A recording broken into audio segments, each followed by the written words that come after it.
Hey everybody, this is a quick video in case you have OnePlus Buds Pro, the originals #1 version, and you need to do a hard reset on them. So if they are not connecting to Bluetooth, or if they keep disconnecting, or if the connection keeps dropping, or if you're getting sound out of only the left ear or only the right ear, a hard reset will fix a lot of these issues, and it's very easy to do. So I'll show you how to do it. All you need to do is you're going to put them in the case, you're going to close the case, and then you're going to open them like as if you were going to take them out.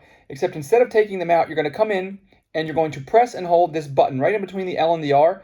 You're going to press and hold that button. You're just going to keep pressing and holding it. And you can't see it here, but on the front of the case here, there's a little indicator light. So that light will blink white, slowly blink white when it's trying to pair. It will blink white while you're holding this, and then it will, when it's finished the reset, it will blink red. And then when it blinks red, it will go back to blinking white. And so now it's back in pairing mode as a brand new set of headphones. And now you can pair them again with whatever device you want.